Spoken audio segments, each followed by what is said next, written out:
Mr. President, dear guests, allow me to thank you, first of all, for sticking to our tradition when the leaders of major world information agencies come to St. Petersburg for the economic forum and attend this honest talk with the President.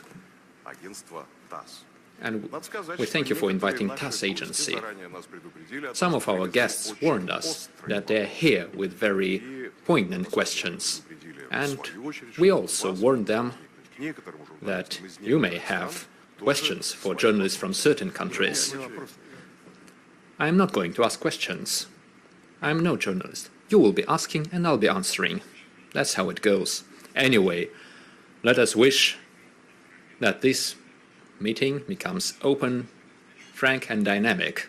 The meaning of these meetings, like previously,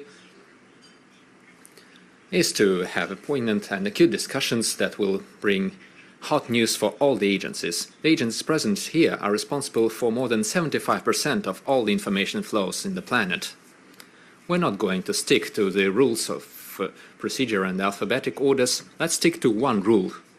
Let's give the first word to the female part of the journalists, Madam Kshimbayeva, Director General of the Kazakhstan Teleradio. Please, first question to you, Madam Kshimbayeva. Thank you very much. Mr. President, I have two questions for you. Recently, you finished your state visit to Kazakhstan. This visit was very successful, and I can definitely say that it was one of the most meaningful events on the bilateral agenda this year. As part of the visit, you and our President, Mr. Tokayev, adopted a joint document on the foundations of friendship, good neighborliness between Kazakhstan and Russia. My first question is, how do you see the importance of this document? And the second question is, one of the most discussed topics of your visit was the Amur tigers, gifted to Kazakhstan by Russia. President Tokayev said this present was the main feature of this visit. Can you say that this gift of Amur tigers was more than just an environmental project, but rather a vivid symbol of trust between our countries? Thank you. Thank you. We enjoy great success in the development of relations with Kazakhstan. I would like to point out that our friends and partners from Kazakhstan are not very easy partners, I will say. We have rather pressing disputes on many issues, including the financial relations, industrial relations, the conditions for investment activities, and certain investment and major projects. But both sides are willing to seek compromise that would not just fit both sides. We're talking about a compromise that would contribute to achieving our common goal, the goal of improving the well-being of the citizens of Kazakhstan and Russia. We all understand and know it. We are linked by many centuries of common history, and we have our well-known advantages that we inherited from the times of old, when we used to be a single state. First of all, this is about cooperation, unified transportation links. And you are asking your question in the Russian language. The language is also an important factor of our relations. And in certain cases, it also gains an economic dimension. We understand each other perfectly. We speak the same language. And there is a great interest in continuing to build upon the advantages of our educational systems. We see that the level of educational system in Kazakhstan is growing. We see new trends in the educational field in the Russian Federation. You may remember that together with the President of Kazakhstan, we attended the opening of the Serious Educational Cluster. It is a renowned system that offers good ways of finding and supporting talented kids, and Kazakhstan surely has a lot of talented children. The main goal is finding them and supporting them. This is one of the areas of our cooperation with Kazakhstan. The energy field is also important, as well as industry and space cooperation. And we also have another major project related to the construction of a nuclear power plant in Kazakhstan. Let me note that Kazakhstan is a country with vast natural resources. They are highly demanded all across the world.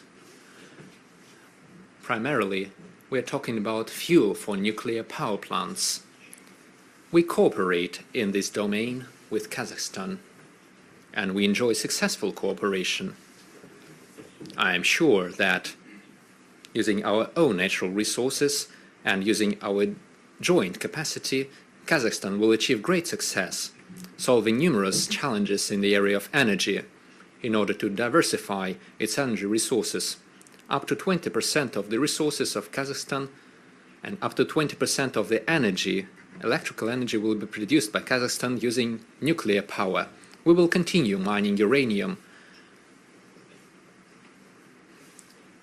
The fact that we will construct nuclear power plant in Kazakhstan is not as important. The more important fact is that we will create an entirely new industry. This will require professional training and organizing joint production. We will work on it together, and this is a very important area both for us and for Kazakhstan.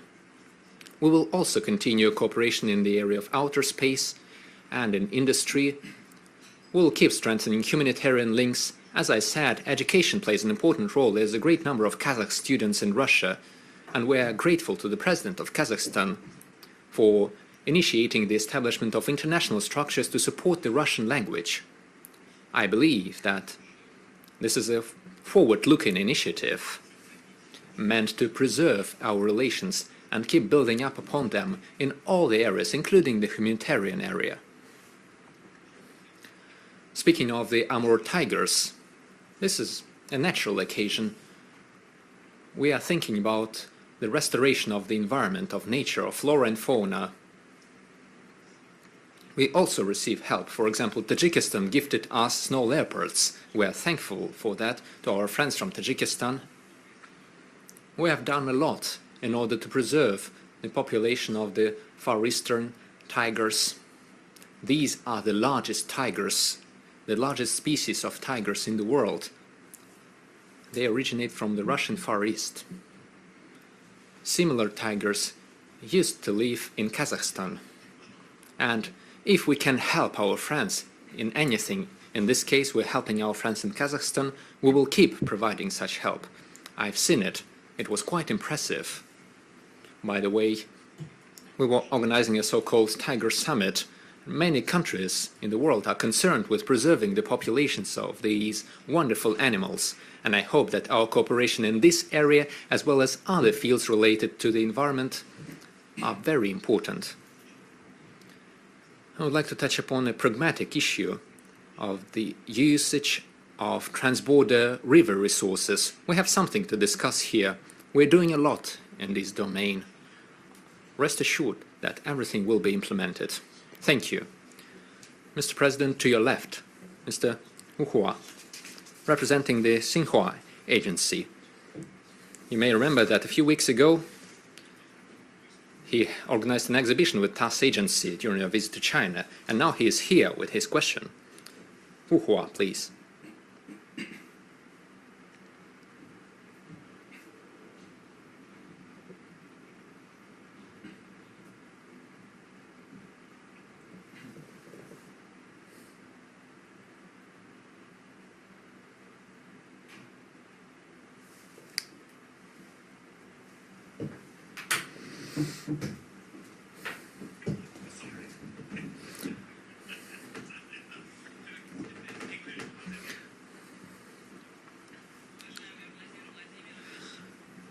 Mr. President, Mr. Putin, I I thank you for visiting China. This was a wonderful and successful visit.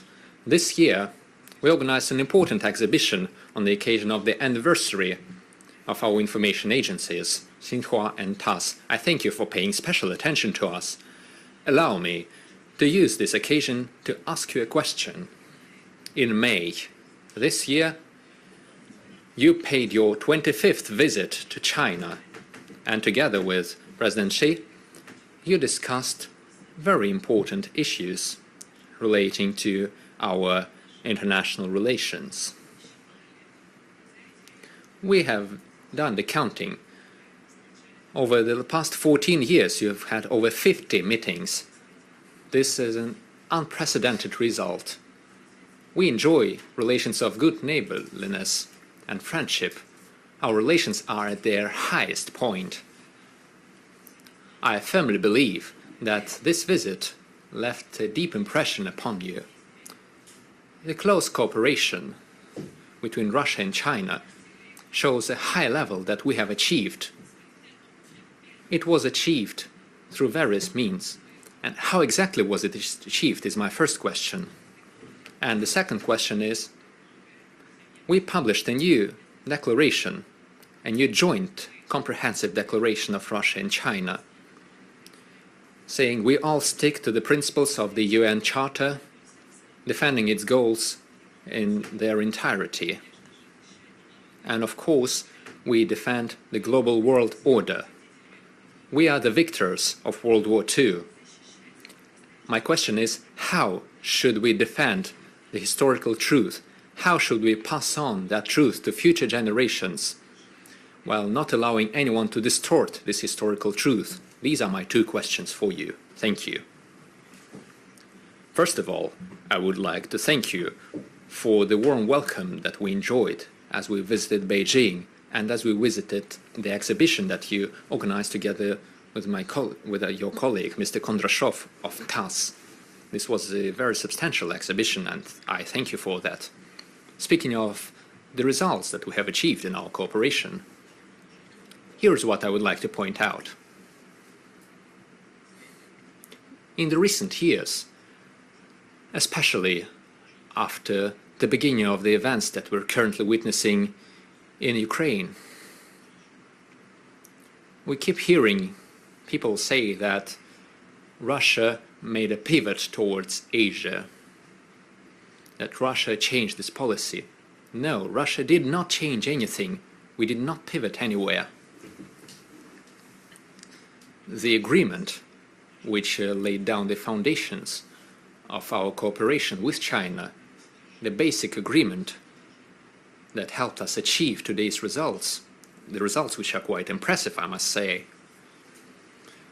According to different statistics, we have about $250 billion of trade volume, and we see great diversification. But let me repeat, it all started back in 2001 when we signed the basic agreement. It was back in 2001. We are natural allies and partners. We are neighbors. We share a vast common border. You don't choose your neighbors. This is a thing of history. Throughout centuries and during our interactions, we have elaborated a certain system of principles that we stick to in our relations. It didn't occur today, yesterday, or 5 years ago. We have been working on them throughout centuries. China is rapidly developing. China is getting an increasingly large share in global economy, politics, and international affairs in general. Of course, we have been closely monitoring this progress, and we have been working together, cooperating. 25 years ago, we signed the foundational agreement that laid a good basis and established good fundamental conditions for developing bilateral cooperation across all areas. And now here are the results. In the recent years, we have seen greater economic growth and diversification of the economies of Russia and China. We see new opportunities opening for us in various areas. I'm not going to enumerate all of them, but I will say that, most importantly, in the recent years, we have been paying more and more attention to the matters related to the new economy based on artificial intelligence, digital technology, the biological and genetic achievements, and so on. We have always been cooperating. This isn't a thing of the past 5 years. We have always had cooperation in the military sphere, and we shall continue this cooperation as before. Nothing new has happened here. These are traditions of our relations. Military and technical cooperation are important domains for us. We make new advancements in this area. This isn't something related to the current events that the world is watching, including the events in Ukraine or in the Middle East. This is something that we have been working on. This is a result of our friendship with China. This is not a friendship against someone. This is a friendship that helps us mutually. And I would like to point out the achievements in the area of AI and high tech. I think this is where the future of our cooperation lies. We always say this when we meet with President Xi, and he calls me his old friend, and I also call him that. This is no exaggeration or figure of speech. We enjoy great trust and confidence. First of all, we are guided by our national interests, the interests of our countries, which coincide in many cases. This serves as a good foundation to make new achievements. This is why I believe that we have laid down good foundations. We have good preconditions for improving relations with China, and I'm sure that all the goals that we set forward during my visit will be achieved fully. Me and President Xi have had an important schedule. We have had many bilateral meetings. Our governments also maintain contacts. Our ministries and agencies maintain regular contacts, as well as our leading businesses, the companies, including those in the energy sphere. In this particular area, I think very soon we will have some pleasant news to announce for the global energy sphere. I'm talking about new agreements between Russia and China. Colleagues, who is going to be next? Vijay Joshi, Director General and Editor-in-Chief of the Press Trust of India. Well, thank you for this opportunity and for your hospitality.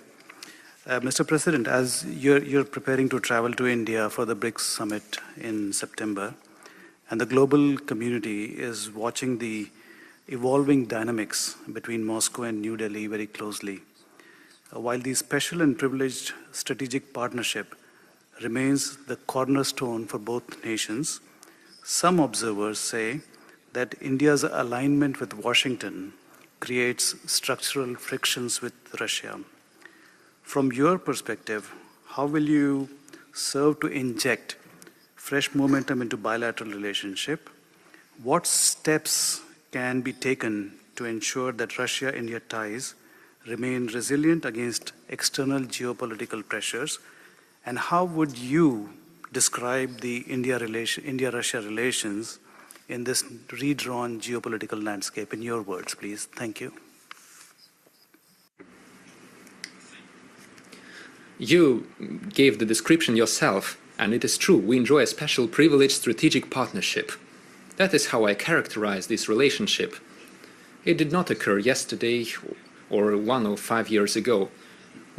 This is something we've been working upon for decades. Back in 1947, when the Soviet Union established diplomatic relations with the Indian Republic, we have been doing everything to support the establishment of a new state, a new independent state. And I'm glad to say that thanks to the hard work and the talent of the Indian people, India has made great and important achievements in its development. We all know very well, all those gathered here must know that India is one of the leading economies of the world that shows the highest rates of economic growth. And this is not something that comes out of the blue. This is a result of hard work that the government has been doing under the leadership of the Prime Minister Modi. Because these rates of development have been demonstrated by India, while plans and strategies are implemented, formulated by Modi as the head of the government of the Republic of India. We are engaged in a lot of joint efforts, and we hope that in upcoming years we will reach $100 billion in mutual trade. Now it's about $58 billion or $60 billion, but we have all the foundations to work more actively and to reach more ambitious goals. And we are not only talking about our plans in energy, including nuclear energy. Kulam NPP is now being constructed. And new platforms will emerge in terms of hydrocarbons. We will be continuing working together. We have one of the largest investment projects into the Indian economy in your country, and we will be doing mutual investments. Everyone knows that India is very active in the pharmaceutical industry, and our economic operators are ready to propose a lot of interesting projects. I'm not going to enumerate all of the initiatives, but we have already outlined long perspective plans that are of interest for both India and Russia. Your question seemed a bit strange to me. You said that the cooperation between India and the US creates difficulties in the relations between Russia and India. I don't think that this is the case. Distinguished colleague, why would you think that? We're ready, we're glad that India is developing its relations with all the countries. It's a great country, 1.5 billion people, a large economy, the largest democracy. As many people say, of course, it is only natural that it develops its economy in accordance with its interests, with those countries that it deems necessary.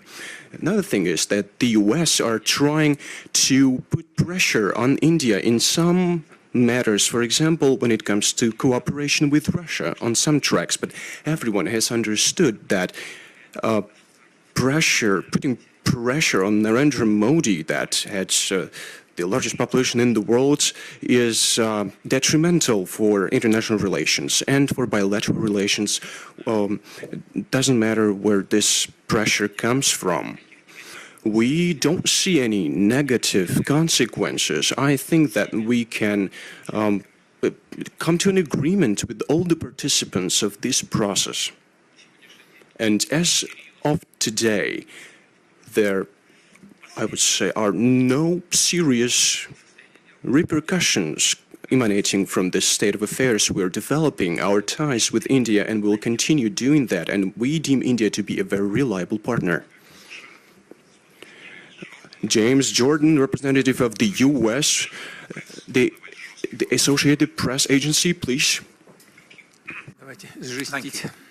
Please be as genuine as you can.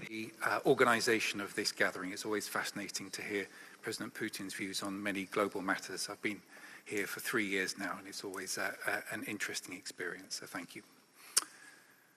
President Putin, yesterday hundreds of drones were launched into Russia from Ukraine.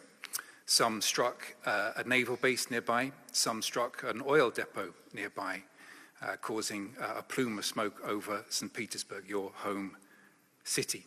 Flights were also disrupted into the airport here. More broadly, the Russian economy has dipped recently. Your personal approval ratings have also dipped.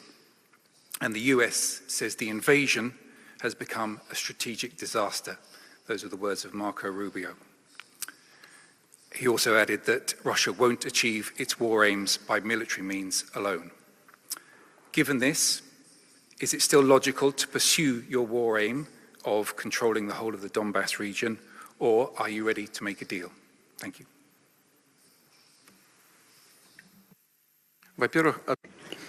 Thank you very much. One thing does not exclude another. We can control the whole Donbass region, and we can strike a deal. One thing does not contradict another. Why would you think that it does? You have referred to a statement of Marco Rubio. He's a very serious partner, and we stay in contact with him. Recently, I think he gave a speech in the Senate or in the Congress. As far as domestic policy issues go, it is a complicated situation. Someone supports him, someone attacks him. Secretary of State talks about his domestic matters, and it is of interest to us, but we are more interested in a real situation. You're talking about the conflict in Ukraine, so we are interested in the real state of affairs on this track. What does it look like? It looks as follows.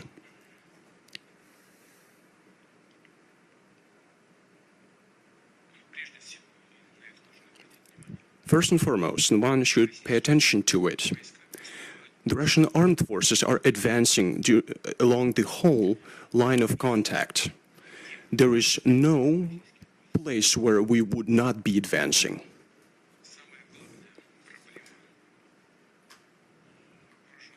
The most important problem or issue of the Ukrainian armed forces is a critical lack of personnel, of servicemen. Recently, the numbers have dropped by 100,000 people. Monthly, they lose about 40,000 people. As a result of this process of bussification, they capture people on the streets and put them in the buses like stray dogs. Monthly, they lose about 40,000 people on the battlefield. The compulsory mobilization gives them about 15 to 16,000 people. About 14,000 people come back from hospitals following their injuries. As a result, each month they lose about 10,000 people. Plus, about 20,000 people are deserters. In this year, so far, the number of deserters has amounted to about 60,000 people.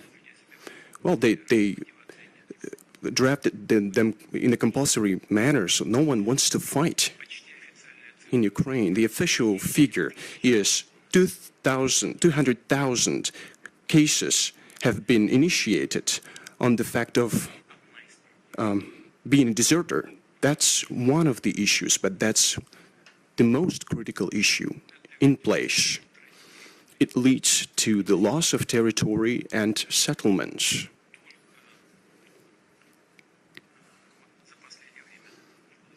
Recently, and I'm not going to give you the exact number of settlements because I'm afraid I can make a mistake, but about 2,440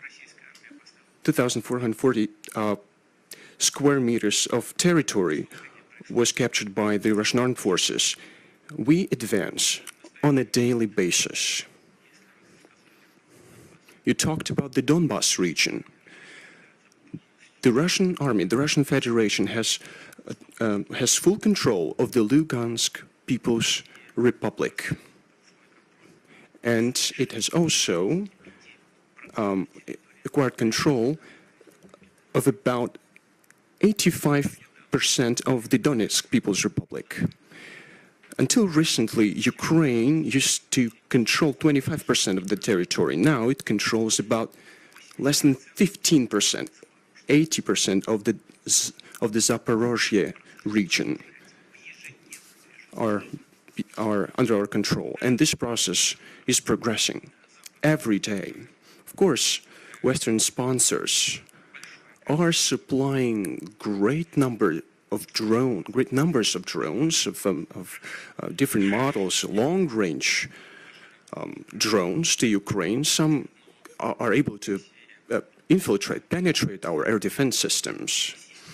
but Russia has an effective and efficient air defense system. Of course, we have to update it, to modernize it, to strengthen it, but Ukraine does not have the system at all. They have separate components of this system, but they don't have the system as a whole. They have Patriot systems and other systems, but there's a great lack of them, but they don't have a unified system in place. They don't have any strike capabilities, the likes of which Russia has. I'm talking about hypersonic missiles, cruise missiles, land-based, sea-based, air-based systems. I'm talking about all of them. And there's another thing that is maybe the most important thing that I'd like to talk about.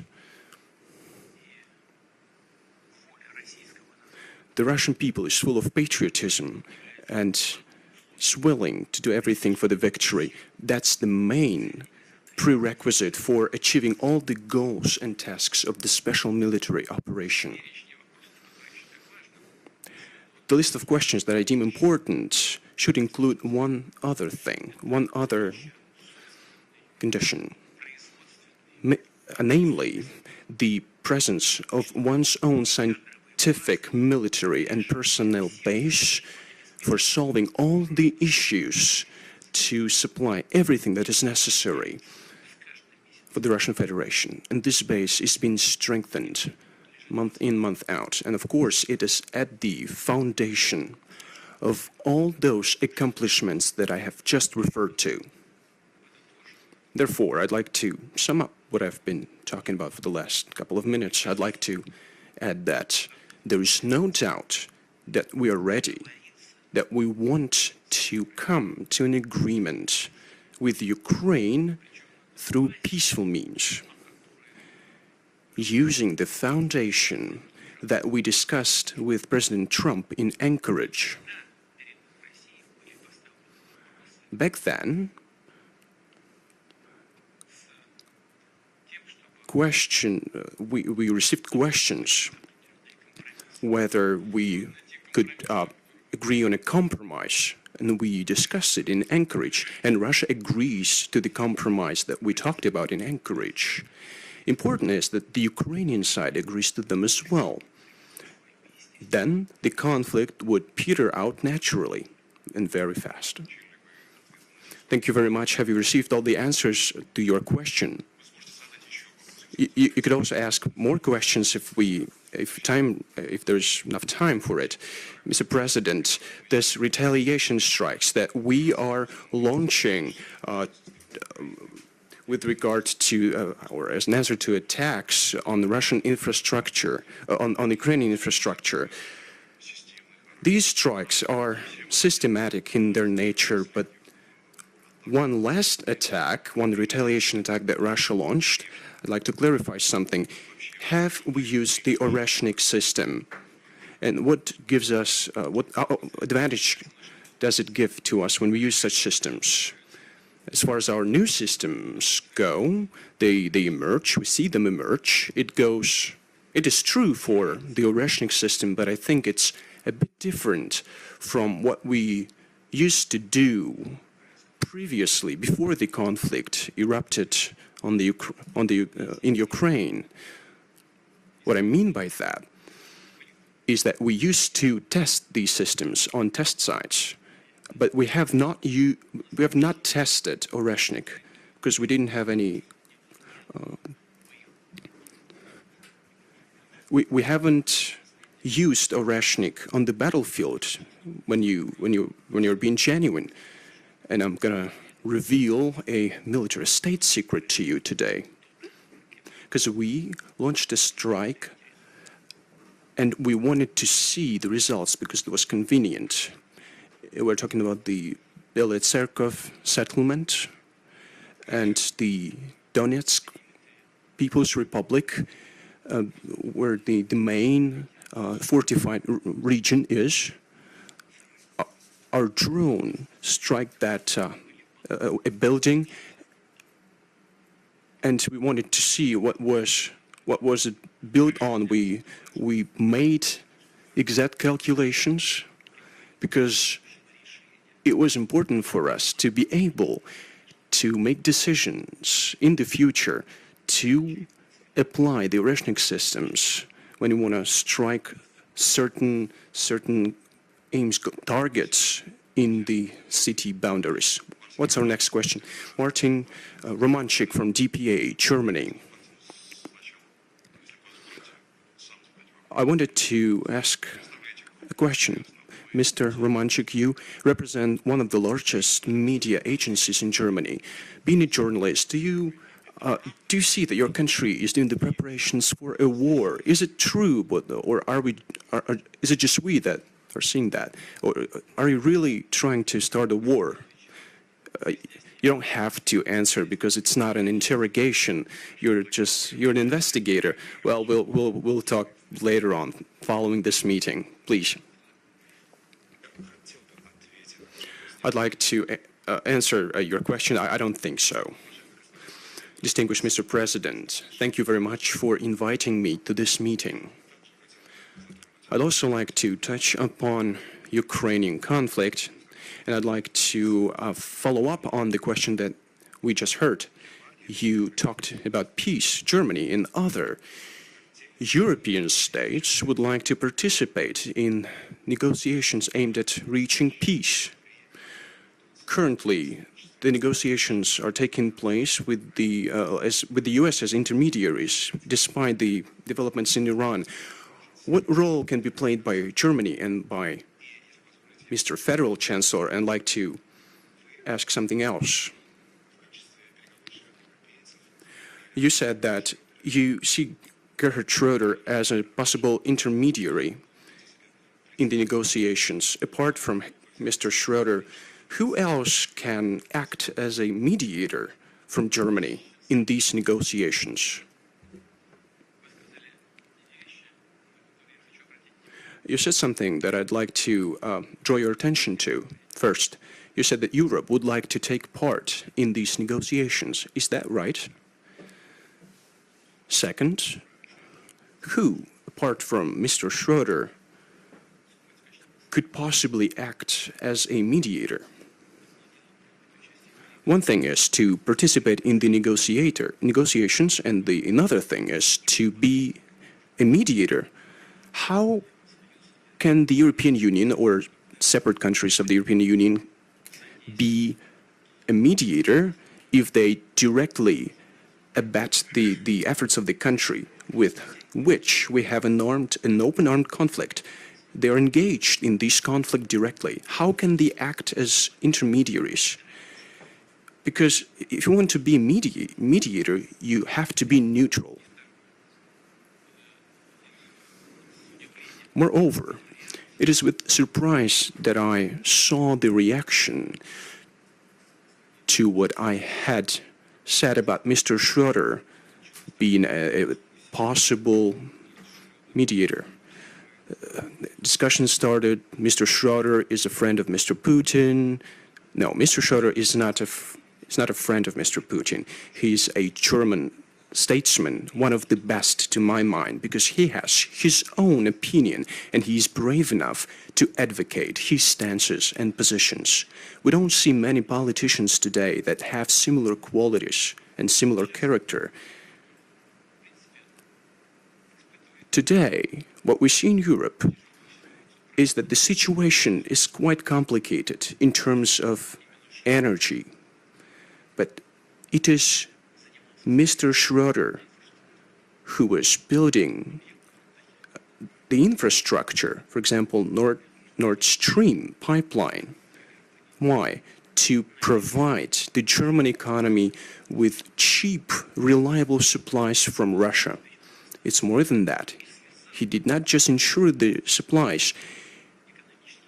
He could provide that economic operators, the economic entities, bear mutual responsibility. We have good relations, that's true, but more important is that he pursues the national goals of his own country, but moreover, you can trust him. That's the main issue, the main essence.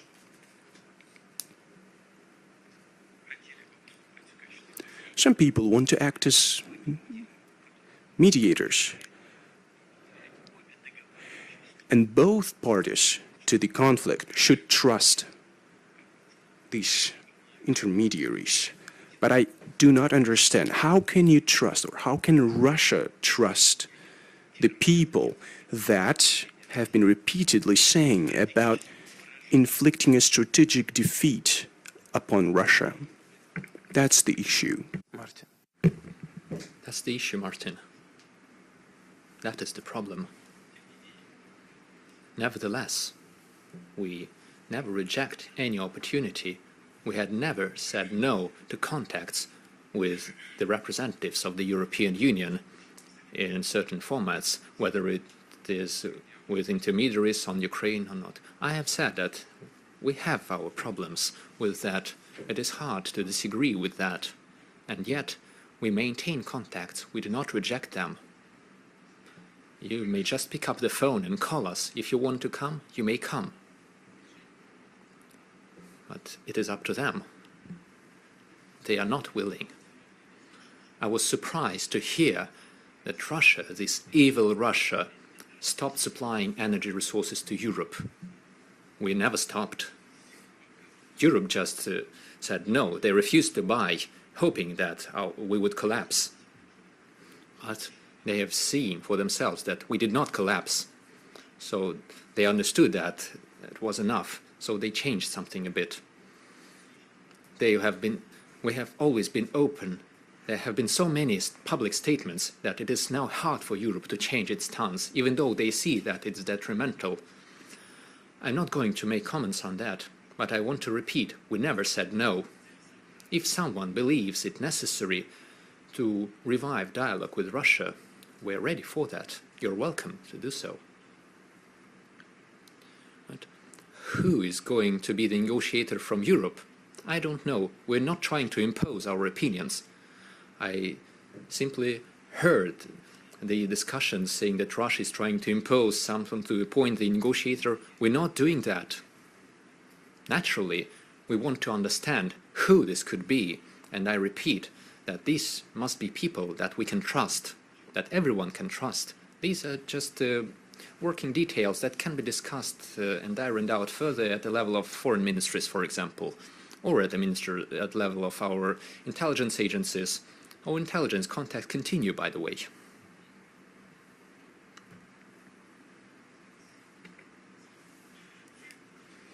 You mentioned Nord Stream, Mr. President.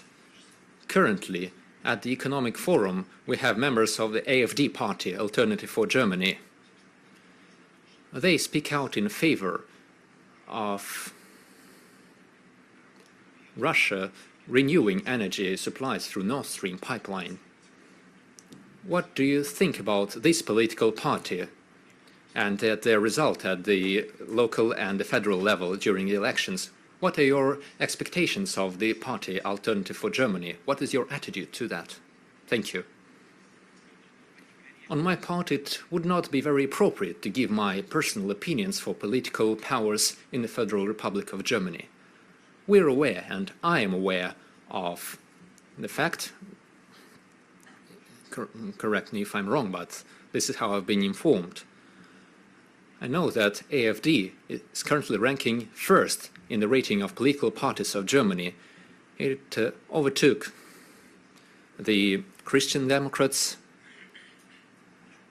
and they have made great leaps, and they are far ahead of the Social Democratic Party of Germany. I'm not going to make any comments. I will only say one thing. In my view, this is all due to the fact that the leadership of this political party is capable of stating their clear positions in the interests of the German people and the German economy. They are not afraid to speak about that openly, and they are ready to fight for it. This is reflected in their political ratings and results. What is going to happen next and how things are going to progress on the political arena of Germany, I don't know, and I don't want to make any forecasts or predictions. Speaking of the views, we welcome all political powers of the Federal Republic of Germany, all those willing to restore and develop relations with Russia. Whether it is the AfD party or any other political force, we are open to working with everyone willing to work with us. Here's someone wishing to work with us, Belarus. The Belarus Information Agency Belta, Mr. Andrei Mohor. Good evening. Mr. President, thank you for the opportunity to have this genuinely open discussion of the topics that concern everyone, not just those gathered here. The relations between Russia and Belarus, as stated many times, can serve as a benchmark for international relations, seeking balance between integration and the preservation of national sovereignty. Even in the Eurasian Economic Union, we don't see such levels of cohesion and cooperation. In your view, how can we overcome the looming crisis of trust in relations with all partners, our partners, who sometimes act with a view to destroy the relations? You're talking about the crisis of relations. Yes, the crisis of trust with partners from the post-Soviet space. In particular, I'm talking about the events currently taking place around Armenia. I see. There is nothing unnatural here. The political forces backing the current Prime Minister of Armenia have been openly saying this for a long time. There is nothing inherently bad about it. They're using certain Western standards and views the European standards. I believe that any sovereign nation has the right to choose their own priorities, the way they see fit for the development of their own country and to reinforce their independence, sovereignty, and economy, first of all. It is up to them to choose the relevant standards and partners. Here's what was the cause for our concern. It is the fact that Armenia adopted a law to begin. By the way, Mr. Lukashenko pointed that out. I even forgot about it. But this is the name of the law on the beginning of the process of joining the European Union. That's okay, nothing special. However, Armenia, as I said, and as discussed in Kazakhstan when I met my counterparts, Armenia is a member of the Eurasian Economic Union. We have our different standards, different technical rules and regulations, different agricultural standards, different transportation and logistics rules. There is a vast number of differences between us. I wish that in the future we could iron out all the differences in the standards of and the technicalities and the logistics and so on. There is a great number of technicalities which are very important for economic development. I wish that someday the standards of the European Union and the Eurasian Economic Union could coincide. That would create a vast economic space, as said by President de Gaulle, from Lisbon to the Urals and further to Vladivostok. But it is currently not possible. It is technologically impossible at this point. We have incompatibilities between the free trade areas of the Eurasian Economic Union and the European Union. So this is what concerned us. Armenia adopted a law, not just idle talk, but a law. So we asked our Armenian colleagues to make their choice. What direction are they going to take? This would define the future of the markets and the ways that the regulations would work within the Eurasian Economic Union. Just like in the EU, we have disputes and discussions on each matter. Sometimes we even go as far as to having very heated discussions. Sometimes every comma, every point matters. In practical terms, we're interested in the future of our interactions. This isn't just about energy resources, although it's an important component, one of the few components we have left as we coordinate our common policy. It is the common energy market. Even our colleagues in Germany are concerned about Nord Stream, naturally. This is a very important area, and in the post-Soviet space, within the Eurasian Economic Union, this is also very important. This is the only thing we asked, to make a choice. Even Prime Minister Pashinyan himself, back in the day, or I'd say very recently, he said that he believed it necessary to organize a referendum on this issue. We only have one thing to ask: do that as soon as possible. That's it. We don't have any claims against them.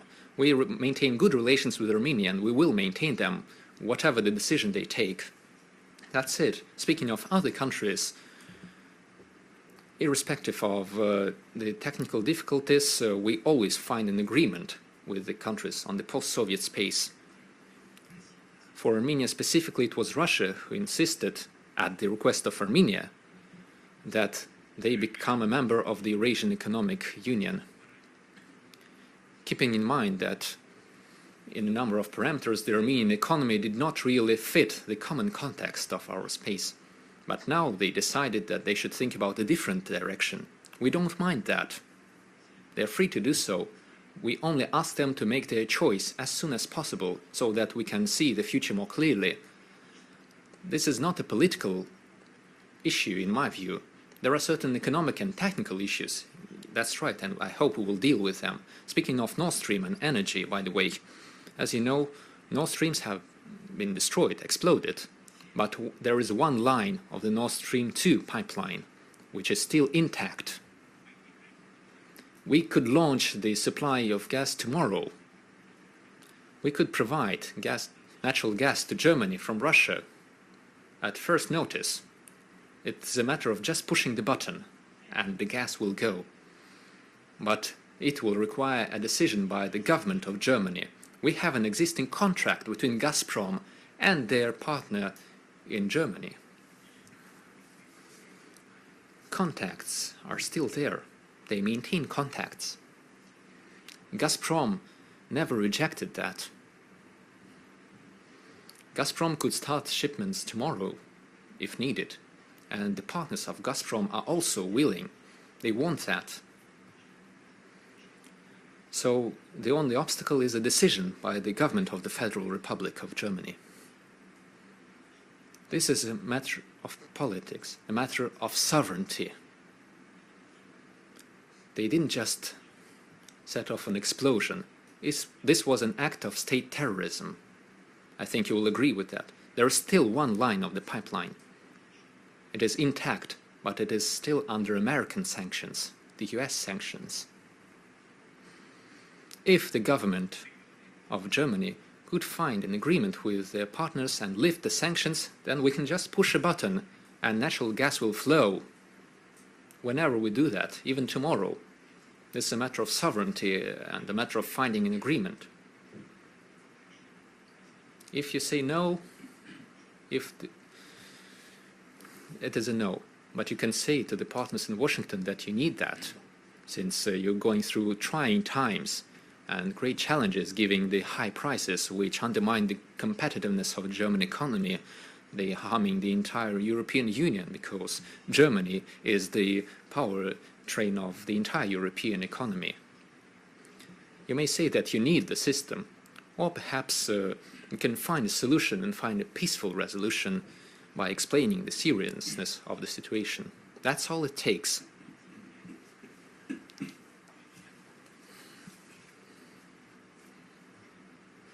It's about 25 to 28 billion cubic meters of natural gas that can be supplied at first notice, even tomorrow. We are on the ready. But Gazprom should receive an answer from the German partners, whether they are going to accept this natural gas or not, because otherwise we will redirect it to other markets, to other partners we can sell to them. But there is an existing contract. And it is not Gazprom who is not complying with the contract. Gazprom is at the ready. It is the German partners that is not taking the Russian gas, because they have their orders from Brussels and from Berlin not to accept the Russian natural gas. A ban. That's it. Let us continue. Next, please. MENA Agency, Egypt. The Middle Eastern Information Agency. Shokhrat Aref. Thank you very much, Mr. President, for inviting me to take part in this dialogue. My question is, what is your view of the role of President al-Sisi in establishing stability in the Middle East? What role can Egypt and Russia play in order to de-escalate the tensions in the Middle East?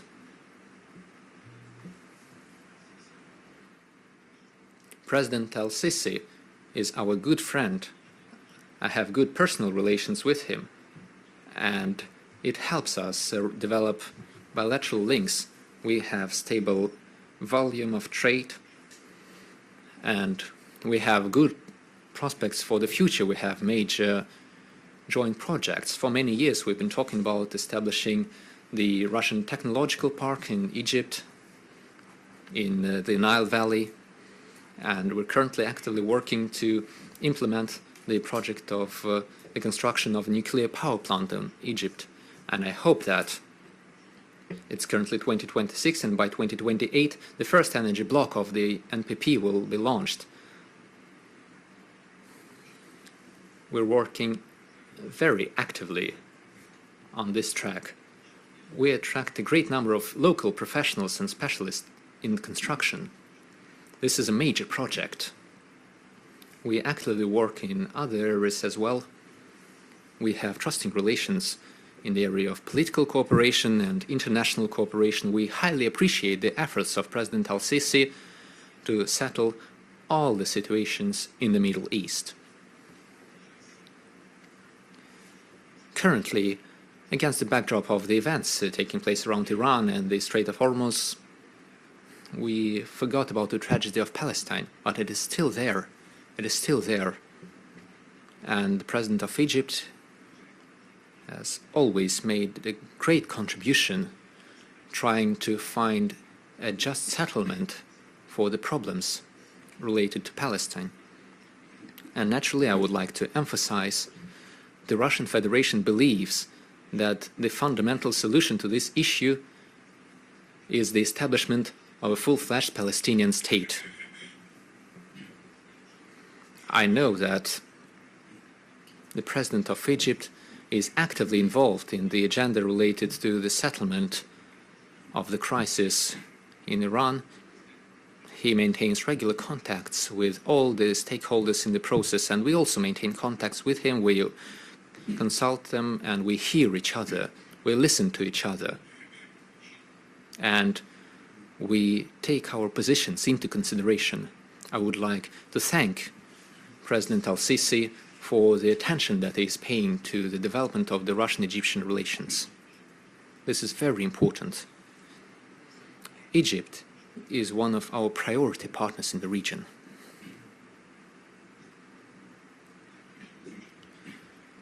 It was Spain who was speaking of Middle Eastern conflicts. We have José Manuel Sanz Mingote of the FA Information Agency, please. Yes, thank you very much. I would like to thank our friends from TASS Agency. Thank you for your hospitality. Mr. President, my question is related to the Ukrainian issue. What is stopping us from achieving long-term peace in Ukraine? What are the obstacles for discussing all the legitimate concerns of Russia related to the conflict? We can see, and you have mentioned that there has been progress, but it takes a very long time. It goes very slowly, especially speaking of Donbass. We have seen numerous attacks on both sides. Isn't this the moment when we must achieve a ceasefire and go to the negotiation table and discuss all the matters. Perhaps the European Union and the European countries, under these circumstances, cannot serve as intermediaries, but they can help. They could help in finding a solution to this issue. Thank you very much. I believe that, yes, it is true, the European Union could try and help us find a solution. I believe that the solution shall lie within the framework of the agreements reached in Anchorage. The Ukrainian side is very well aware of that. There is one more point. Back then and before Anchorage, Russia was asked whether we were ready to accept a number of compromises. And I remember when I came with a visit to Anchorage, I told President Trump that we were ready, and I gave him the details about the agreements and these compromises that we could reach. They should be accepted by the Ukrainian side. That's what is important. But you have to take into account the domestic policy situation. I don't think that Kiev is ready for it. If we achieve peace there, the fight for power in this country, the economic situation against this backdrop, all this will change radically. And I think that the authorities are not interested really in the cessation of hostilities, because then people in power would hardly receive any prospects of staying in power. You have to also address economic issues. European experts know that we're talking about hundreds of billions of euros that Ukraine requires to recuperate economically. We know about the proposals of the German Chancellor that Ukraine has to become an associated member of the EU. It does not concern us. We would mind if the EU turns into a military bloc. That is what causes concern. But when we're talking about economic integration, associations, we don't mind. But European experts know what the cost of such an association would be. And European agriculture experts know that if Ukrainian agricultural produce goes to European markets, they know what the result would be.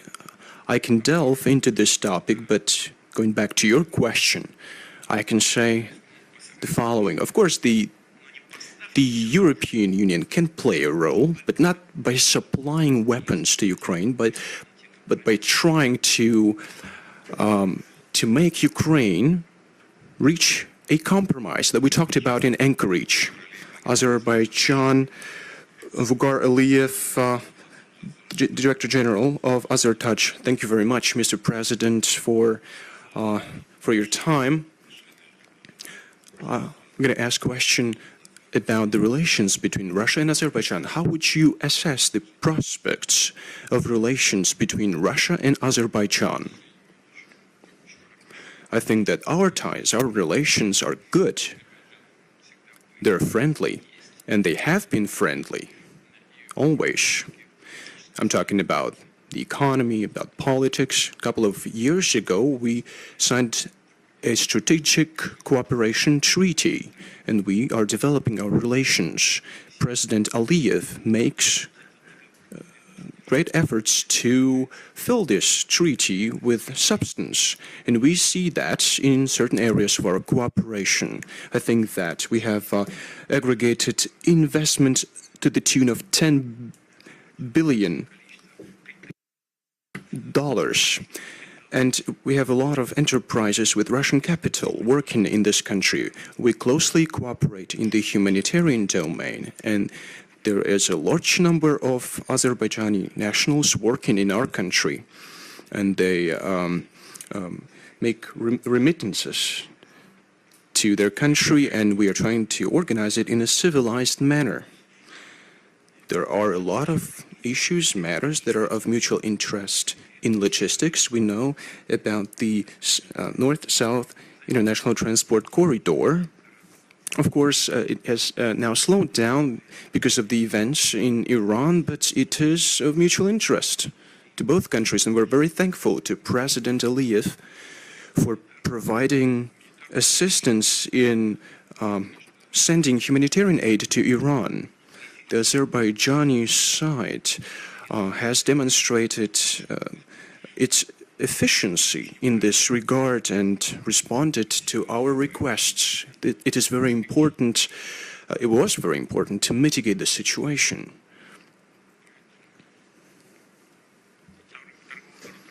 Our trade turnover is on the rise. New avenues are emerging to supply goods, commodities. There are some areas that I think we cannot talk about yet. I'm talking about the energy sector first and foremost. I'm going to meet President Aliyev and we will talk about it in detail. I think that the two countries are establishing the relations in a positive manner. Thank you very much. Colleagues, who's next? Kyrgyzstan, the Kabar Agency. Mr. Shemirtaliyev, thank you very much. Mr. Kondrashov, Mr. President, thank you very much for the opportunity to be here. Thank you. I'd like to ask you two questions. Mr. President, the President of Kyrgyzstan said many times that the Central Asia should become a region of peace and live in good neighborly relations with everyone. The selection of Kyrgyzstan to the UN Security Council was a very important event for our country and for the whole region. In your opinion, what role can be played by the Central Asia in strengthening the international security in the upcoming years? This year, Bishkek hosts the SCO summit amidst growing challenges and instability. What joint initiatives within the SCO are priority initiatives Russia thinks for strengthening the regional stability, security, and what can Russia propose, what initiatives can it propose during the summit? As for our initiatives that we can put forth during the summit, we're going to be aiming or be guided by the initiatives of Kyrgyzstan, that is the host country of the summit. We know that the president of Kyrgyzstan and all our colleagues are hard at work thinking about it. Our competent government bodies are in close contact.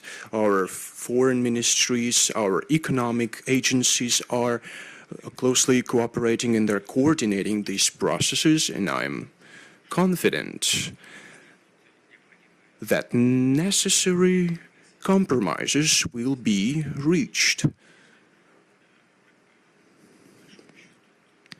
Generally speaking, we hope that it's not going to be about words only, but there will be progress. The association was first established as a tool for addressing border areas issues between the People's Republic of China and the former Soviet republics bordering with China, but I think it's now made up of 27 countries. It's a very serious association. We are engaged in serious efforts aimed at economic integration. Maybe not everyone has noticed it, and it is an important factor in regional affairs. 27 countries, just think about it. It's a very serious matter. important is that the Central Asia, with all its resources, with its vast territories, with the growing populations, the Central Asia increasingly attracts the attention of the international community because, first and foremost, it has a vast economic potential, and everything that is now being done within the organization will of course be of interest to both Russia and our partners. And we wish every success to our Kyrgyz friends, and we will be doing everything in our power to make our contribution to make this summit take place successfully. France and Great Britain. Let's start with France. The France press main managing editor, Birasay. Please, you have the floor. Good evening, Mr. President. I have a short question with regard to Ukraine. Mr. Zelensky, the economy I'm going to touch upon it. We see that there are certain difficulties because military expenditures have grown because of the special military operation. Is it possible that the Russian economy will withstand these difficulties? My second question is about Mr. Zelensky. If you are going to negotiate with him to sign a peace treaty, what would you say to him? And do you think that he's a legitimate leader of Ukraine?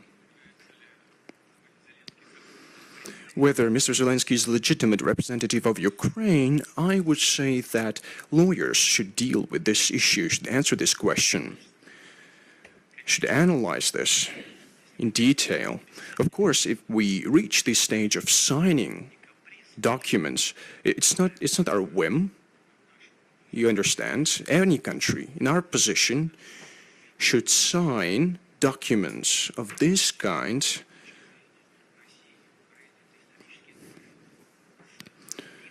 these are historic documents we're talking about. So we should sign these documents with legitimate representatives in accordance with the basic law, with the constitution of the party. We're talking about Ukraine in our case. Of course, this is an issue that will be painstakingly studied by future analysts. And I've talked about it at length already, repeatedly. 2 years, exactly, to the day, in 2024, the mandate of Mr. Zelensky expired. His presidential mandate expired. At the end of last year, the beginning of this year, people started talking about the elections in Ukraine. We don't hear any news about it now. Will they hold elections or not? We should ask these questions because this is important. No one is talking about it. If they decide to organize these elections, when is it going to happen? And the result is also very important. According to the Ukrainian constitution, the presidents can only be elected 2 times. 5 years each term. If you take the position that President Zelensky prolonged his mandate in a legitimate way, well, 2 years have elapsed anyway. What is he going to do now? Is he going to be elected for 5 more years? No, it's not in accordance with the Constitution. You can only be elected for 2 terms in a row, for 10 years in total. What about the 2 years that he has been in power? What about these last 2 years? There are a lot of questions in this regard. But if it so happens that we sit on the table and are ready to sign the relevant documents, if there's a wish to use peaceful means to put an end to this conflict, and Russia wants to do that, so if that happens, we'll find the people who would sign the relevant documents. it's important that they are willing to do that. It is very important, but it's a question for the lawyers.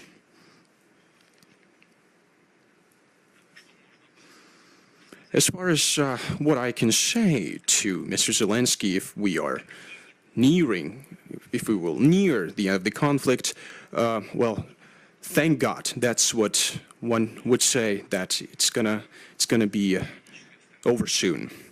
But of course, lawyers should research it carefully, painstakingly, and I think everyone understands that. So I'd like to reiterate it once again. We can sign these documents only with the people who undoubtedly are legitimate for signing such documents. There are a lot of options. The chairman of the Verkhovnaya Rada, maybe Mr. Zelensky himself, but one should, of course, look what kind of documents these are and what legal consequences they're going to be. Well, the main thing is the desire to do that, but we'll find a way around to send the documents if time comes.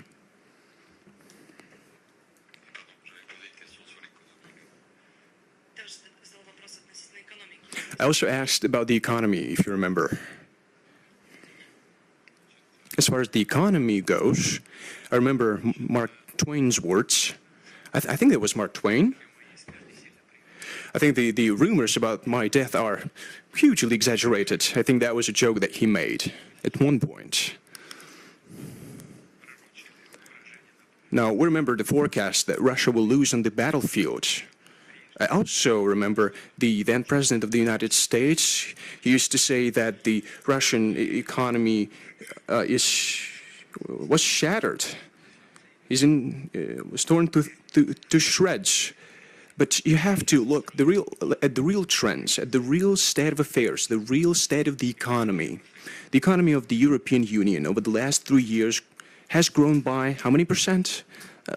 Don't even think about it. It's about 3%. What about the Russian economy? It has grown by 10%. It's more than it's a threefold difference. The leading economies, Germany, for example, less than 1%. Last year, the Russian economy grew by 1%, and it continues to grow.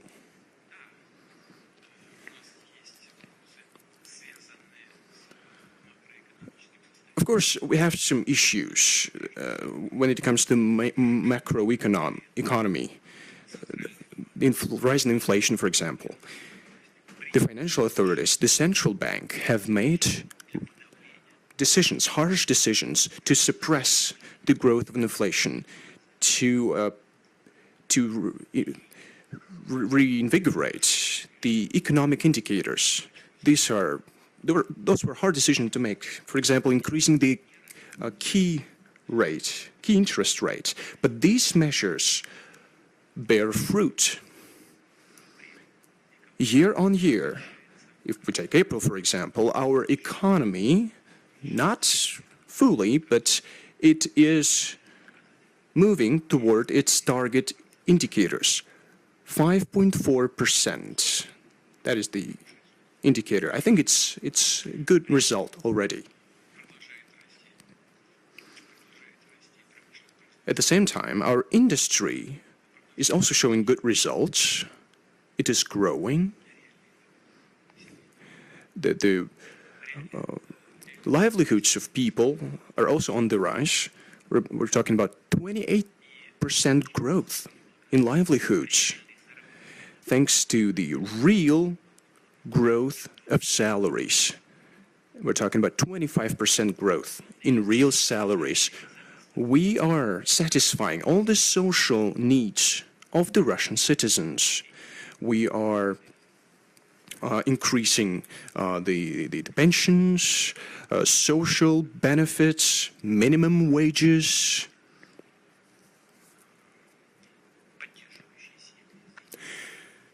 Different measures to support large families. By 2030, we were planning to decrease the number of people receiving less than the living wage, we wanted to decrease this number of people by 7%. But we have already achieved this task. Now it's 6.7%.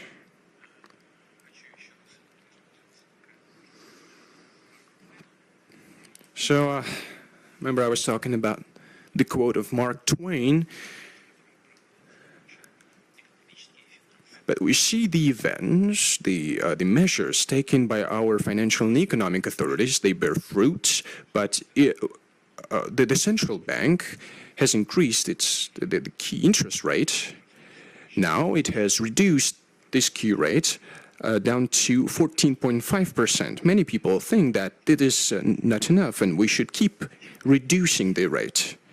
I'm not going to comment on it because it's going to take a lot of time. I'm always listening to this discussion between the economic bloc of the government and the central bank. But we are achieving results, and we deliberately made that understanding, mindful of the fact that the volumes of investments to the capital would reduce. With such high interest rates, of course, we will see a decrease of investments, but we did that deliberately. We tried to cool down the economy. One could say that we cooled it too much, or one could say that we didn't do enough, but these were deliberate steps. We don't want inflation to go too high. We don't want dozens of percentages of inflation rates like in some countries. We don't want hyperinflations. We are fighting for the health of the Russian economy. And I would like to draw your attention to another important fact. The national debt, the state debt is 15.6% of our GDP. What about France? They have over 100%, 112% to be more specific, more or less. So, but we have 15.6%. All of these gives us reasons to believe that we are on the right track and we feel confident. Reuters Agency, United Kingdom. Mark Van Dyke, please.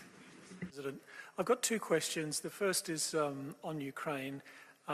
How you rate President Trump's performance in trying to end the conflict in Ukraine, whether he's become distracted by the Iran war, and indeed whether he miscalculated there, perhaps at the cost of pushing forward talks over Ukraine. My second question is about your own political future, Mr. President.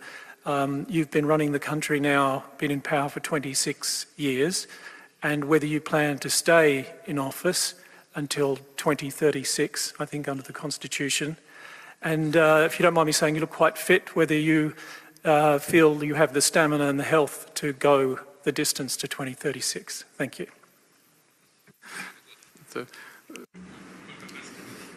Only God knows whether I'll have the health, whether I and you and all gathered here will have the health to live until tomorrow, the day after tomorrow, or even solve the tasks that we're faced with and to achieve the goals that we're setting. Only God knows. That's what I'll begin with. It is true that, according to the Constitution, I may get re-elected until 2036, but it is too early, too premature to talk about that, if I'm perfectly honest. I am not even thinking about that. I'm being perfectly honest with you. The country is facing numerous, major, acute challenges, and they must be solved. We should be thinking about the future of Russia. That's what we should focus on. That's the first thing. Now, speaking of the Ukrainian track and speaking of what was done by the President of the United States in his attempts to settle the conflict, I already said, and I believe that there's nothing bad in repeating this. I think that President Trump is sincerely trying to settle the crisis in Ukraine. It is true that, and he has confirmed this too, he said he didn't expect this would be so hard. Perhaps some steps and some things don't seem too complicated, but as soon as you start getting involved into that, when you delve deep into the problem, it turns out that there are too many unknowns in the process, and they matter.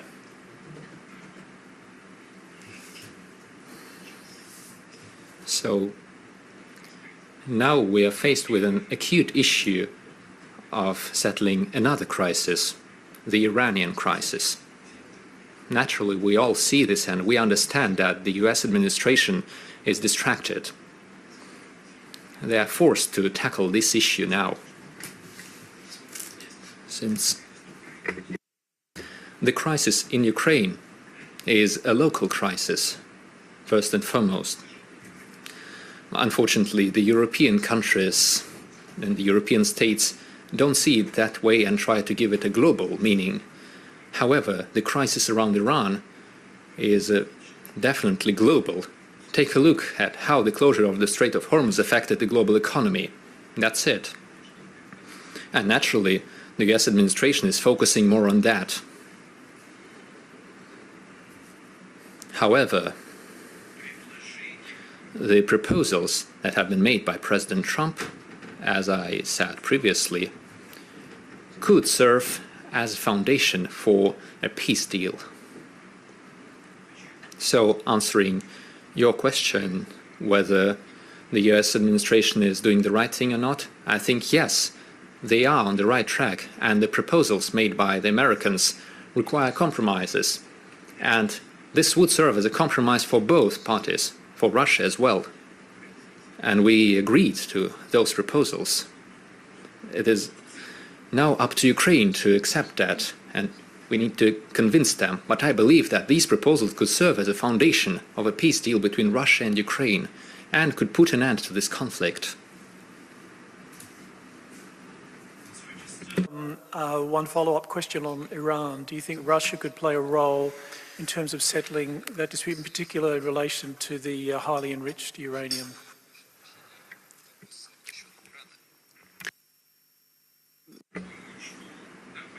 I think we don't want to impose our services upon anyone, but our proposals are known to the US administration. They are known to our Iranian counterparts and partners. In 2015, Russia did play a positive role, a quite positive role. Back then, we relocated the enriched uranium to the territory of Russia from Iran, and this served as a foundation for the JCPOA. The crisis was resolved, and the then US administration supported such steps. We implemented all of that, and we de-escalated the tensions. So then what happened?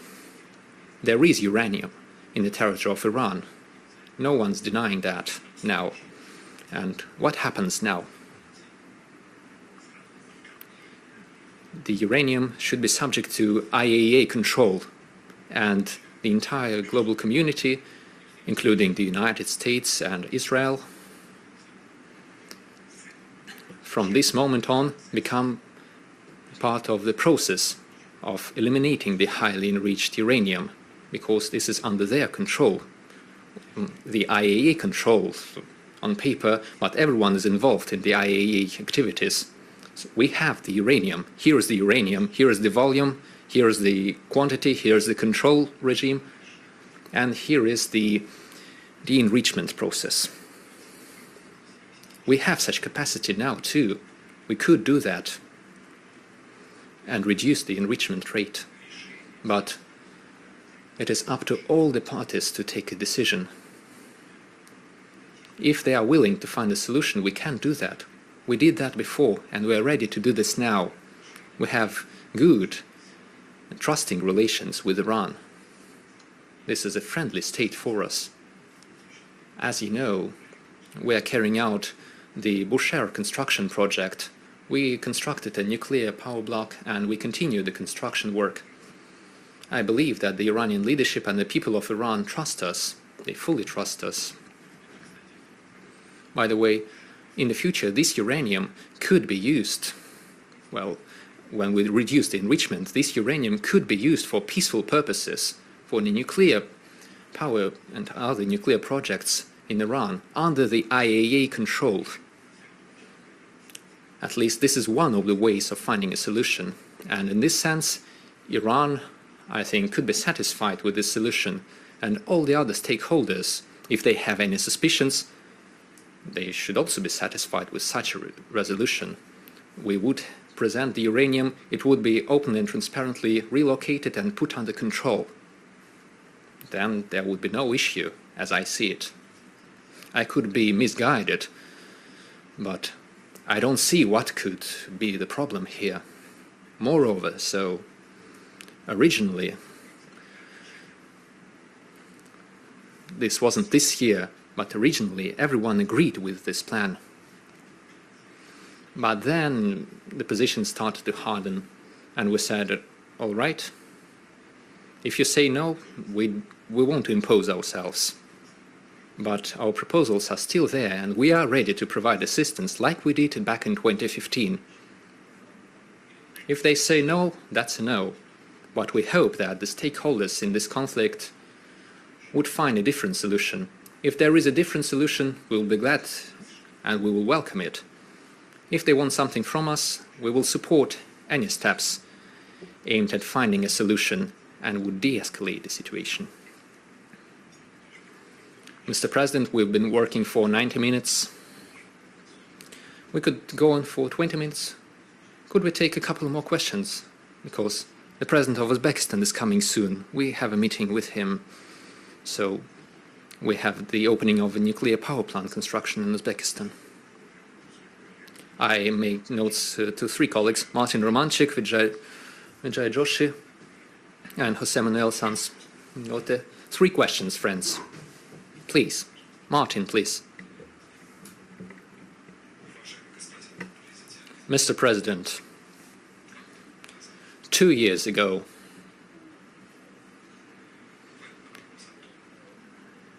you were answering the question of whether Russia was going to attack NATO, and you said this was nonsense. At least that's how it was reported. But now, given the American plans not to deploy intermediate and long-range distance missiles in Germany, and given the emergence of new details regarding the United States relocating its troops from Europe to Asian countries, given all that, there is still talk of Russia possibly attacking the territory of NATO in the future. What do you think about such statements? One should just ask themselves, each and everyone thinking of this should ask themselves, why? Why should Russia do that? The conflict in Ukraine was originated in the coup d'etat in Ukraine and the suppression of all things Russian in Ukraine. The suppression of a major part of the population of Ukraine that did not accept the coup d'etat.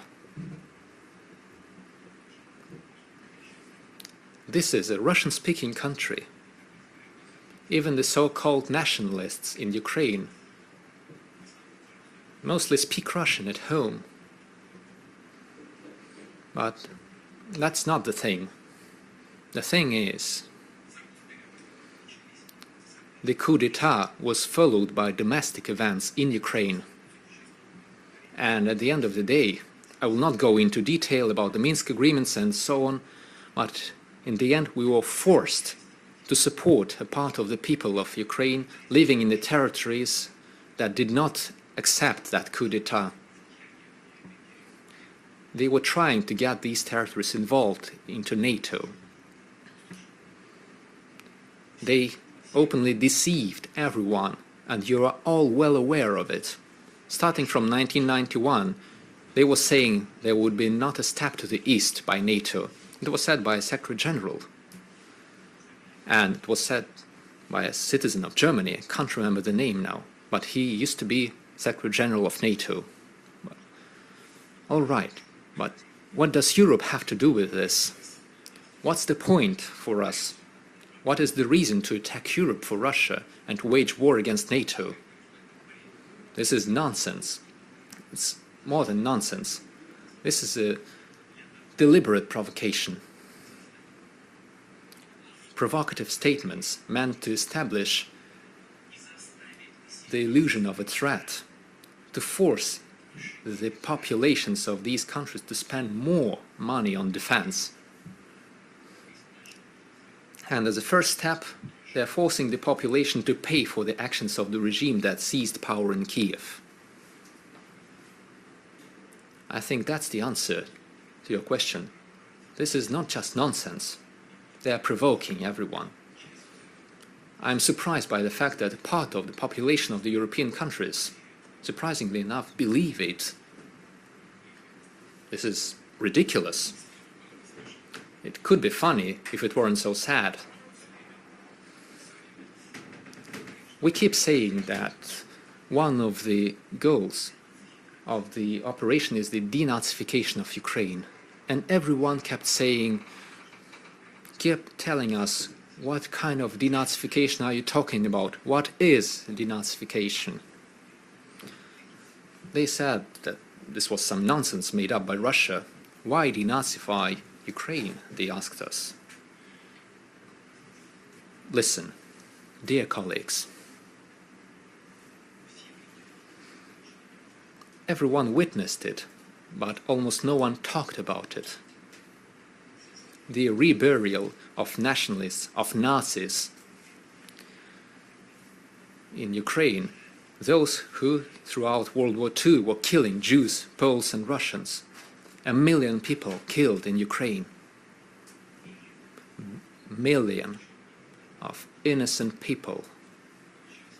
And now Ukraine is reburying the remains of these executioners with military honors. They're honoring them as heroes of Ukraine. Poland had a weak reaction. Israel had an even weaker reaction. Everyone's turning a blind eye, shamefully turning a blind eye to that. And the current head of the Kiev regime is doing that. And he's a Jew.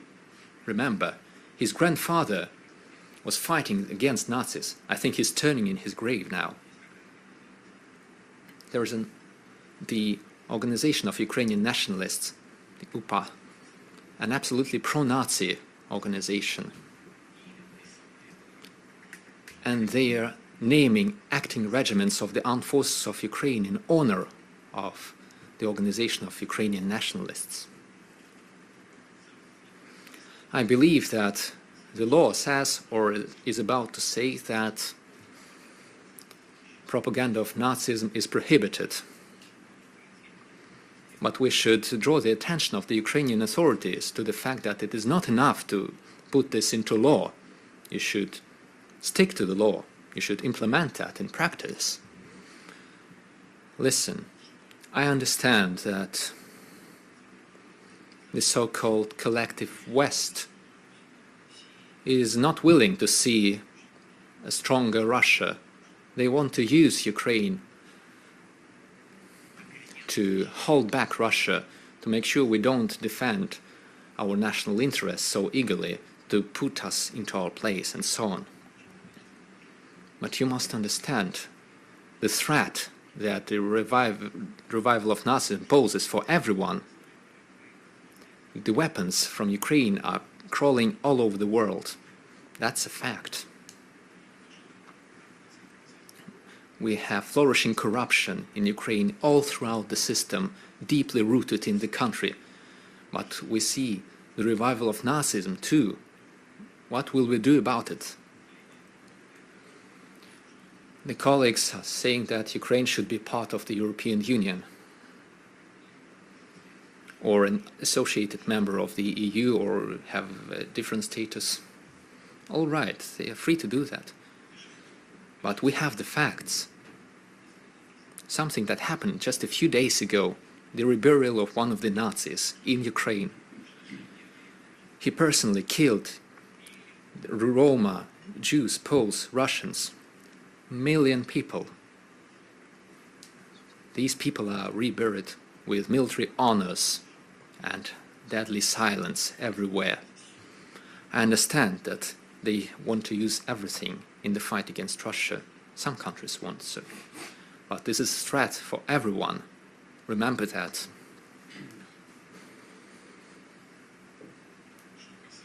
Now, speaking of the attack of Russia on Europe, this is nonsense.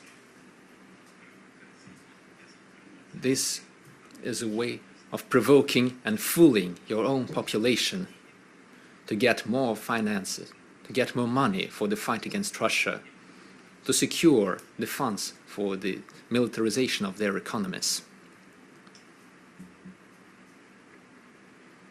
Mr. President, earlier in the interaction, you spoke about Russia's relations with China. You said it was not born yesterday. It has grown fostered over centuries.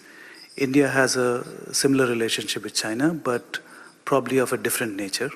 It's a difficult relationship. At the same time, India has a difficult relationship on its western border with Pakistan. I think you see where I'm going with this. Pakistan today is helped by China in military terms. About 80% of Pakistan's military hardware is of Chinese origin. China is also supplying technology, advanced technology to Pakistan, intelligence and military hardware. So this is causing some concern in India. You have very good relations with both China and Pakistan. Is there anything you would like to do at all in ensuring that India's security interests are not compromised? And a related question to that is that I just heard today that the S-400's latest battalion has been delivered to India. A fifth one remains. What is the advanced technology that the 5th battalion will include? And if you can give maybe a definitive timeline on the joint development of Su-57 stealth fighter and the delivery of the Akula class nuclear submarine. Thank you. Of course, we are well aware. Of course, we are well aware of all the intricacies and, of course, all the issues concerning the border between India and Pakistan. You said that Pakistan is a country that is fully under the control of China. I don't think so. First and foremost, Pakistan is a large country, and it has multifaceted ties with different countries. Of course, for Pakistan, it is very important to take into account the cooperation with the People's Republic of China. But everyone is developing their relations with China because it is the greatest economy in the world in terms of its GDP at PPP. India ranks 3rd. Russia ranks 4th in terms of its GDP at PPP. It's my answer to your French colleague to his question about the Russian economy.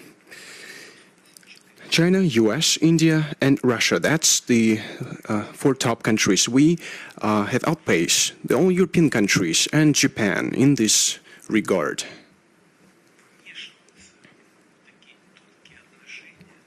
These are delicate, multifaceted relations between India and China, and interfering into them, it's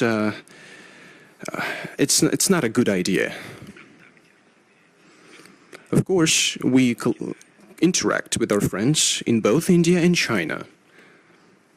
I'd like to point out the following. I'm not going to delve into details because this would not be appropriate, but I can tell you with certainty that President Xi and Prime Minister Modi are both trying to resolve all the issues that are of mutual interest, including when it comes to the relations on the border. And I don't have any doubts when it comes to this. As for Russia, we have our own relations with China, with India. You've talked about it. And believe you me, it's no one holds any grudges here. For decades, we have been establishing these relations, and it was happening naturally. The relations between Russia and India do not disturb China. Our relations with China do not disturb India. They do not interfere. But this linkage between the three countries helps everyone. Take BRICS, for example. Do you know where it all started? It all started here, in the city of St. Petersburg. At one point, I suggested that leaders of India, China, and your humble servant meet here. And that's how Russia, India, China was established. We had things to talk about, to agree upon. That's exactly what we started doing later on. Then we were joined by Brazil, because Brazil wanted to take part in this three-country format. Then the South Africa joined. We got BRICS. We continue to expand. When we meet, we talk, we come to an agreement. We don't have any issues in our cooperation, either with India or China. We know that we have a multifaceted cooperation in military technical cooperation. We cooperate with India in terms of advanced armaments. You know, the mid-range BrahMos missile, both land and sea-based BrahMos missiles, as far as Su-57 goes. At one point, we proposed to our Indian friends to work together on this technology. It's the 5th generation technology. I think it's the best in the world as of now. But back then, our Indian friends said, do it on your own, and then we will see. Maybe we'll join. You know, this aircraft could have been our joint project. We built it independently, but we are ready to work with India in this field to supply this aircraft, to keep developing it. We don't have any issues with it, any limitations. Same goes for air defense systems. But when you start talking about air defense systems, it is important. It is critical to have separate components, but it's even more important to create a system. You have to take into account different altitudes, slowly and fast-moving targets. You have to also take into account that there should be one information system that would be working in real time. It's a high-end task, a complicated task. Now we are working on updating this system. Of course, we still have issues that remain, that have to be solved, but it is unique expertise that no other country does. We do have this expertise, and we're ready to share this technology with our Chinese friends, with our Indian friends, and that's what we are doing. And we will keep working in this regard. Eighth agency, please. Yes, thank you very much. I would like to ask a short question. Am I right to understand your answer to the question, are you denying that military hostilities should stop before talks will start? And the second question is concerning Latin America. Throughout the recent months, did you have any contacts with the United States regarding the Cuban issue and what happened in Venezuela? Did you discuss the capture of President Nicolas Maduro. What does Russia say about it? Speaking of the contacts on Cuba, I will tell you directly, a direct answer to your direct question. You asked whether we discussed this with the American administration. Yes, we did. I don't want to make any further comments on that, because we did not send our oil tanker to Cuba. Cuba is a friendly state for us. Throughout decades, we have enjoyed good friendly relations. The US administration is well aware of that. Our contacts with Cuba continue. Now, speaking of stopping the hostilities as a precondition for talks, there is no need to stop hostilities to start the talks. No need. We did have talks already, and hostilities continued as we were having these talks. Here's the issue. Let us be honest and frank.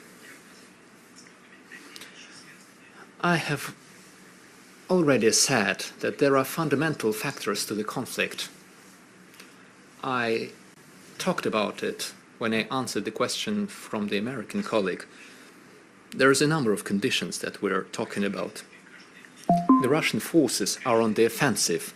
Every day, if you look carefully at the events, you will see that the Russian armed forces are taking more and more localities and territories under their own control. 2.5 thousand square kilometers recently have been taken under control of the Russian army. 2,440,000 square kilometers. Under these conditions, Ukraine would prefer that we stop the offensive. Take a look at the Zaporozhye region. We take 1.2 or 1.3 square kilometers every day, or 800 square meters. We go deeper along the front line. Of course we want to stop that, but it would be better to stop the war itself, accepting the compromises that were discussed in Anchorage. That's the better option. Please. Just a follow-up question to Russia's relationship with its European neighbours.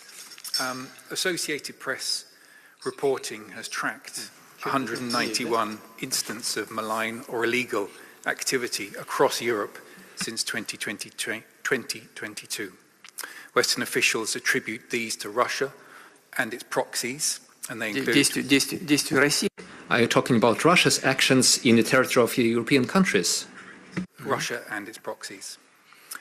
These actions include sabotage, attempted assassination, cyber attacks, and influence operations. Western officials say this is just the tip of the iceberg, and these are the ones that have been tracked or proven. Does this mean that Russia is already waging a war against the West, and does it not risk escalation? This does not mean anything. This only means one thing. This only means that certain political figures in the West, in Western European countries, are trying to enact aggressive plans against the Russian Federation. You mentioned certain attempts of cyber attacks, assassination attempts, and so on. And you said that these are only the proven facts, revealed facts. But what are the specific facts? What has been proven? What did one of the prime ministers of the UK say about it? Let me remember the wording. She said, highly likely, I believe, that's what she said. Yes, exactly. All you said is in the highly likely category. Where is the proof? Where are the facts? There is none. They are simply not willing to talk to Russia as an equal partner, but they will have to do that. We're in no hurry. Even if we took 9 pregnant women together, 9 women cannot give birth to a child in 1 month. The situation takes its time, and I think that's where we're moving. I think the situation is maturing slowly, but we're getting there. We are ready. We should stop the mutual accusations. If there is a will on the European side to work with us, then they should cast away their colonial thinking. They should talk to Russia as an equal partner. And together we shall seek options for finding solutions, complicated solutions for complex issues that have to be resolved in the interests of Russia and the European partners. We are ready for it. Thank you very much. Wait. We cannot ignore the women. Please. Thank you very much. I would like to learn your point of view regarding the energy crisis as a consequence of the Iranian crisis, and what is the future of this crisis?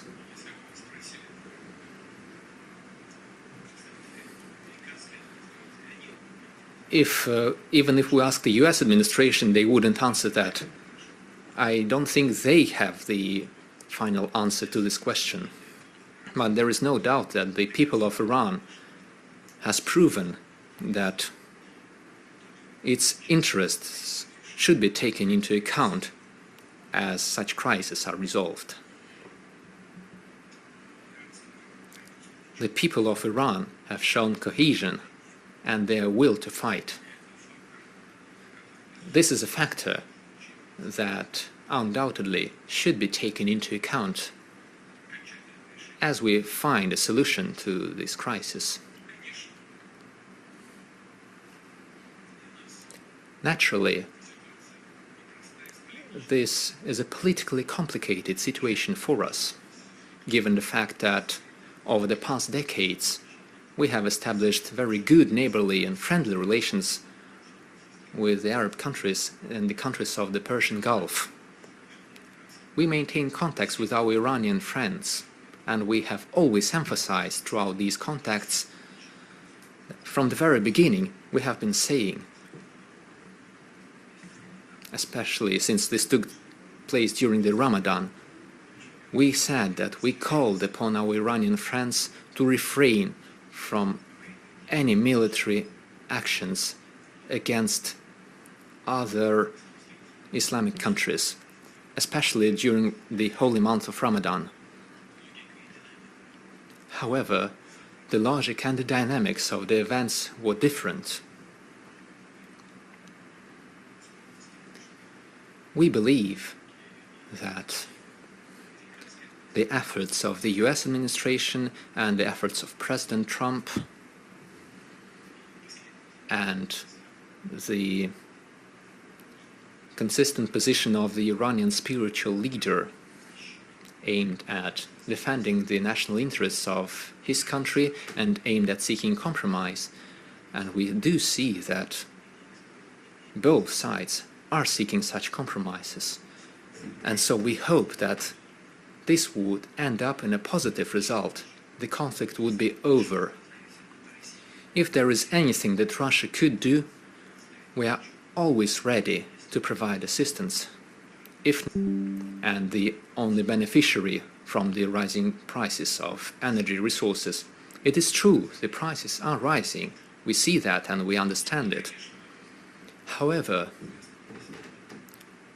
to a certain extent, our companies do benefit from that. But this is only temporary one, based on mutual interests. And in this case, our interest is ending the conflict as soon as possible. We welcome the fact that, despite certain difficulties, a ceasefire has been established, a certain truce.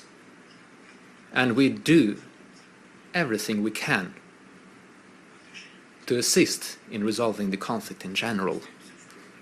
we maintain contacts with all our friends. Let me repeat, we will do everything we can, and if needed, we will provide our assistance in order to end the conflict. That's it. Thank you very much. Thank you very much, Mr. President. Thank you for this open and frank talk. I wish you